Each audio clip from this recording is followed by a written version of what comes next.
Hi, this is Runa, and you're listening to the Changemakers podcast, where we share tips, insight, tools, and stories from other changemakers designed to motivate you to become the change you want to see in your world. Make sure you join our Changemakers community at runamagnus.com/podcast.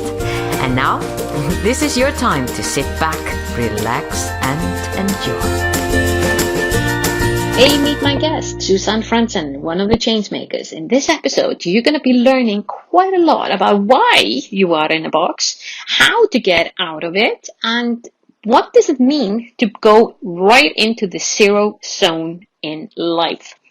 You're going to love this episode. Hey, this is Susanne Frandsen, and you're listening to the Changemakers podcast. Susanne Frandsen, the Changemakers. Welcome again. This is the second time, isn't it, that you are the guest on the Changemakers podcast? If I could come. Yeah. Yeah. Can I? And of course you could.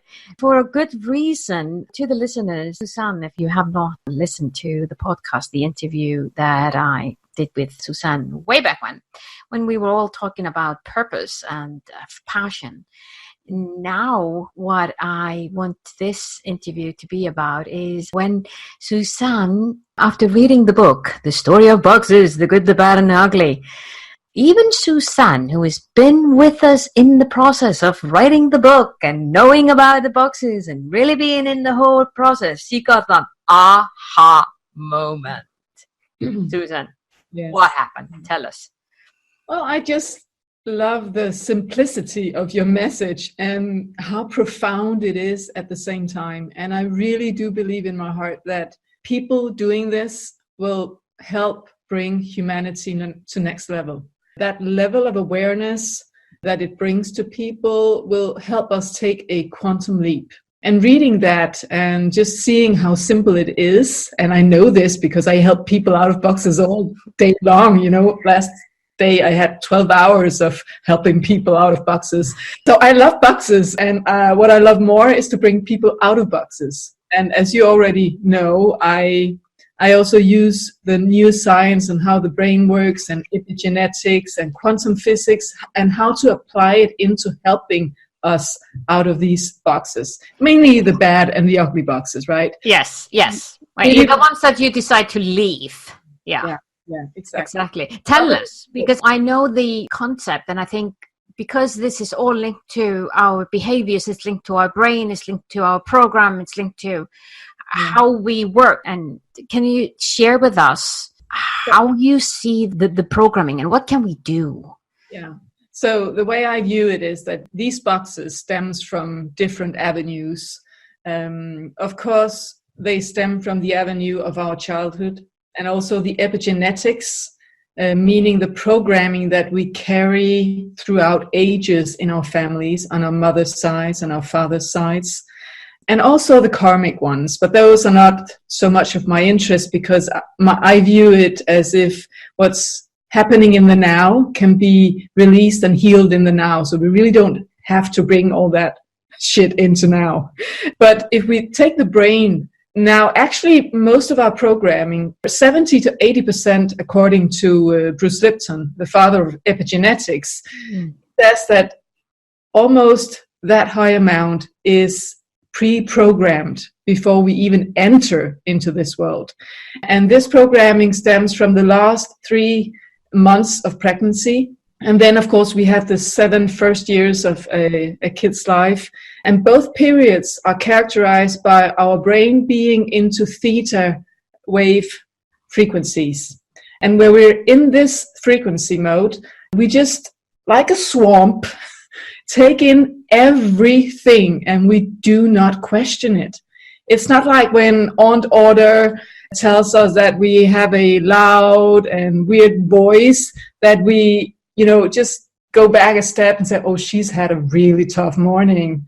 No, we just take it in as being a truth about us. So this is one way of entering. But when we come into this world, we have a soul contract with our mom and dad in order for us to learn whatever's necessary for us to live out the purpose that we're here to live out. But what we do at the very young age is we start looking at mom and dad, and we start looking for happy faces. This is what we love, because we are, we need love. We are helpless in the beginning, so we really need love. Most of us would have loved to have the unconditional kind, in which we can be met in every emotion, every frequency that we transmit. We would have loved to just be, embraced. But very rarely do we end up in family structures in which this is the case. So maybe first time you show anger, you sense into mom and dad's response, and you might just see subtle movements around the eyes indicating, ooh, this is not the version of me that they appreciate. Or they might even send you into your room with a sentence, so go in and come out when you're good again. So what this teaches us is this way of being me is not appreciated. So next time this happens, that this emotion arises from within, we have actually, on the first occasion, we have thrown an anchor on a cellular level and in our limbic part of the brain that reminds us that next time, let this emotion have another outlet. So instead of anger, I might turn an inner critique towards myself. I might go silent. I might avoid conflicts. I might turn into a high achiever. I might be saying more yes to others than myself. I might be the funny bone in the family to get smiley faces back on mom and dad, or whatever version that we invent to kind of cope with what is, but not letting it out in its pure raw form. So all these adaptions create boxes that we will carry on with us for the rest of our lives, and we will block ourselves and our emotions down, which is not really a smart plan, since this is our inner GPS for the rest of our lives, right? So if we cannot feel it, we cannot navigate throughout life. So it brings us off-piste in so many ways. Now, what we do as children when we get born into a family is we either adapt into being just like mom and dad, or we turn into the exact opposite. Yeah. So let's say being exactly like mom and dad is represented by a -1 position.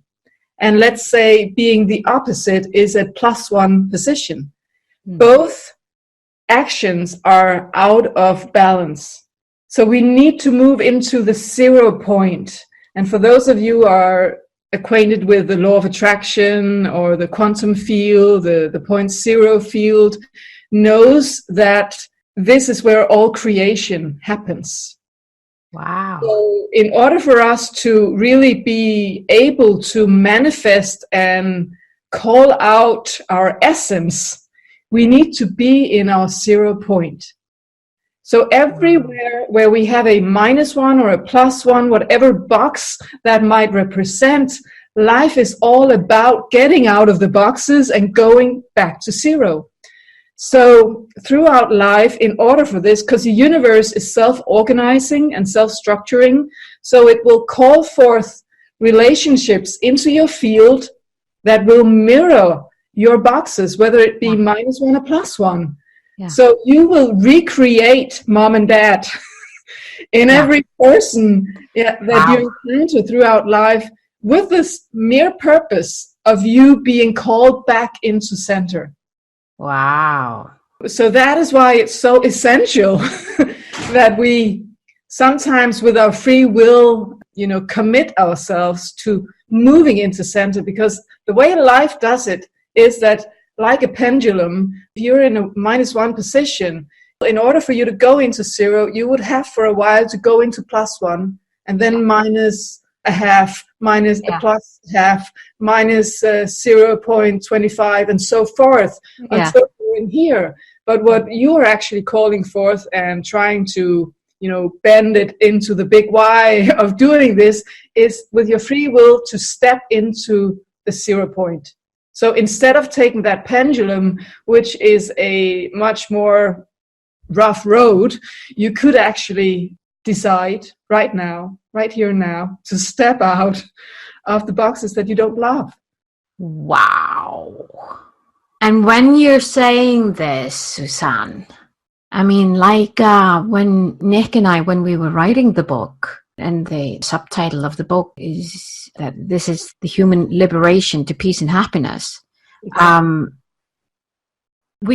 That's what we saw and that's what we felt. And now what you're saying is it's really like confirming. Yeah. You want to know what I wrote down on the 0 point?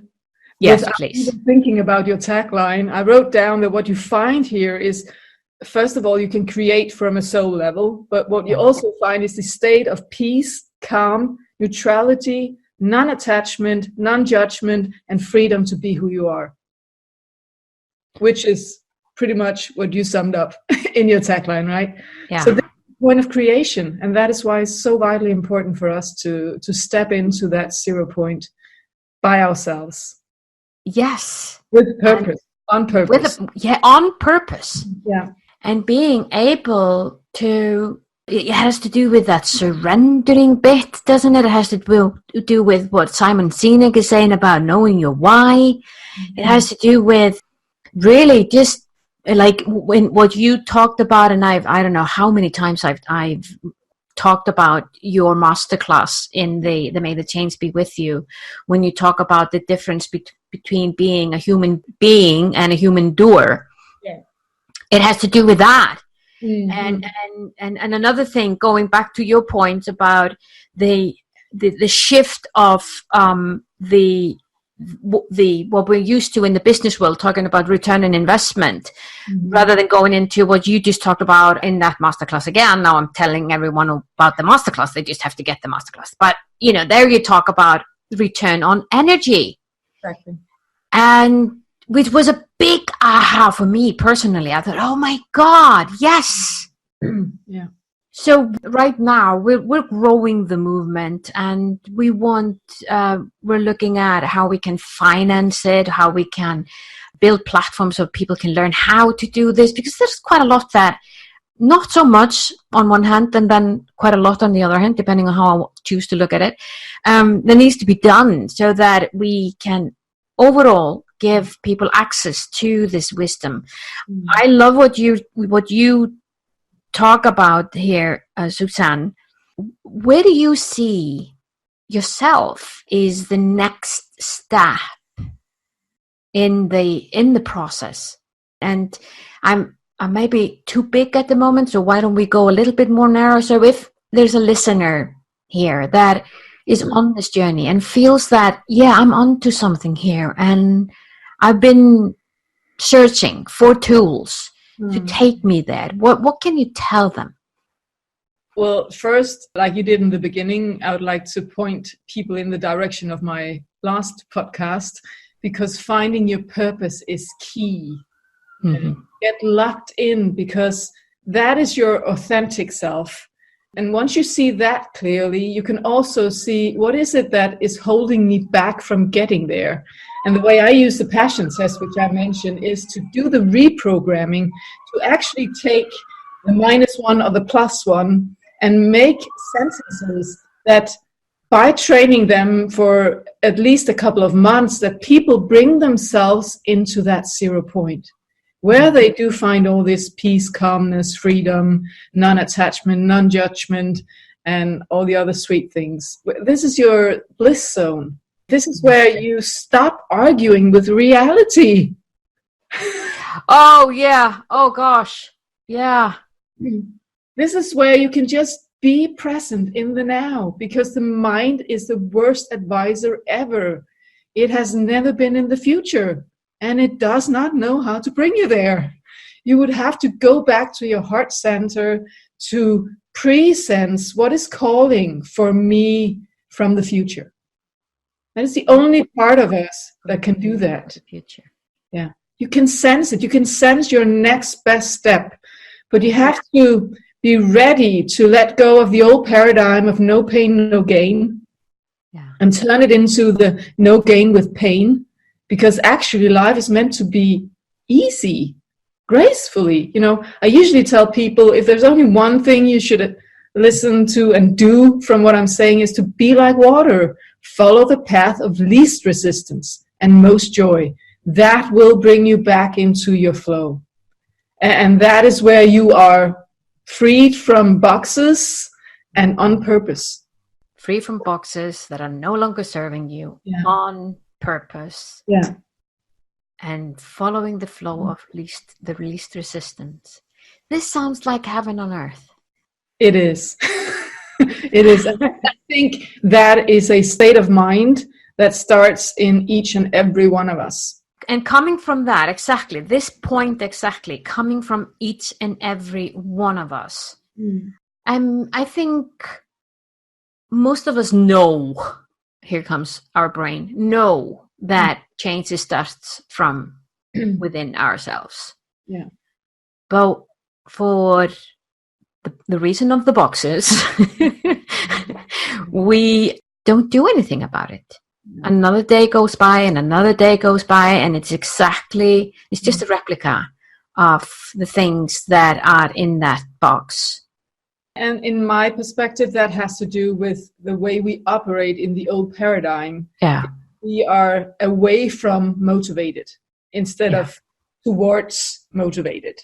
So maybe we can just, people don't change before the pain that they're experiencing in the now is more than the perceived pain by getting out of the box.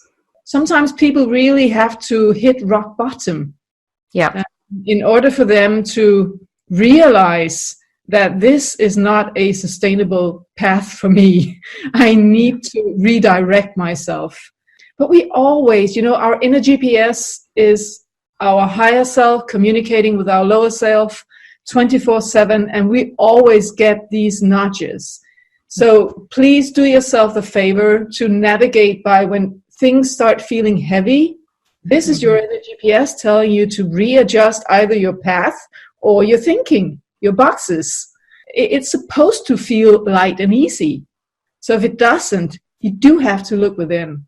And people, the universe is such a big giver in the way that we will meet all our shadows and our boxes in the people we meet up with, to the extent that we have not let go of them.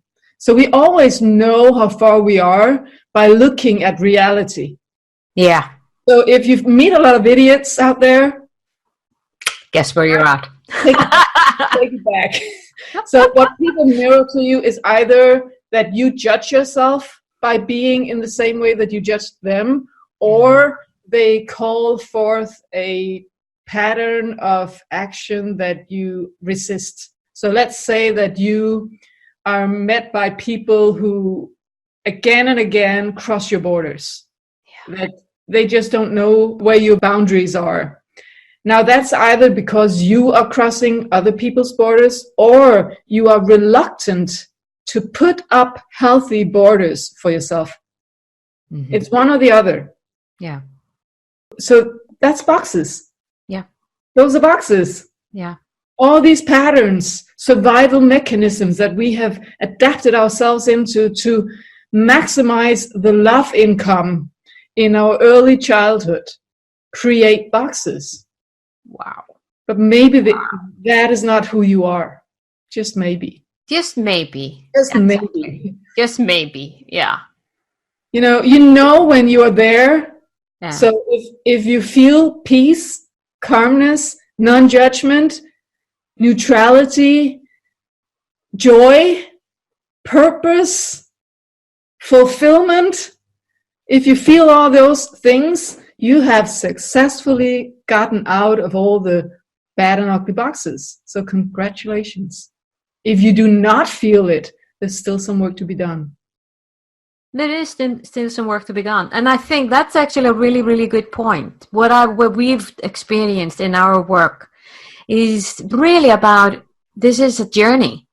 And we felt that it was really important that we look at the journey with joyful outlook, with putting really our intention on, I'm going to make this playful, this journey. I'm going to, there are a lot of things that are going to come up Enjoy but choosing to see it in the lighter perspective, and just laugh of it, because after all, it's invisible. It feels like it isn't that is very solid, but the boxes are invisible, and the boxes are only there if you believe that they are there. Yeah. And that's a good strategy. And I want to bring it up a notch by advising people to not only feel joyful, but instead of judging yourself for your boxes, become your own loving parent in the now. So how would you have loved to be met by your parents when you first invented this box? So meet yourself as this little child that you were in the very beginning that you created it. So instead of just, being re-traumatizing yourself by judgment, kneel down, look into the eyes of this sweet child, and bring some calmness and some love into this field, and really set yourself free by doing that. That will, that's freedom. And do it in a joyful way. Yeah. Do it in a joyful way. Exactly. Go out and play. Yeah. I like that. And let's end our deep discussions with those words. 3 sentences, because you know what White sent me this morning? They sent me a mail saying, what you think you create, what you feel you attract, what you imagine you become. So that is how... Say that one more time. What you think you create. What you think you create. What you feel you attract. What you feel you attract. What you imagine you become. What you imagine you become. Yeah. Wow. And that's all about boxes. All about boxes. Yeah. Love that. So thank you for having me, Runa.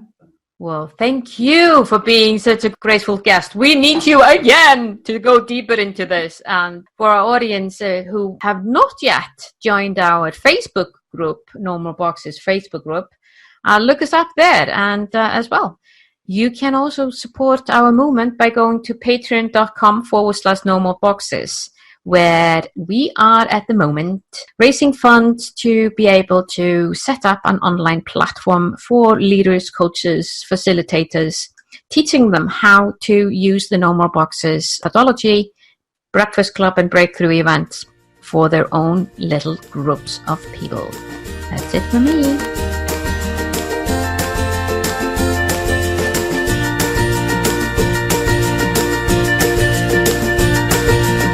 Was this podcast of value for you? I sure hope so.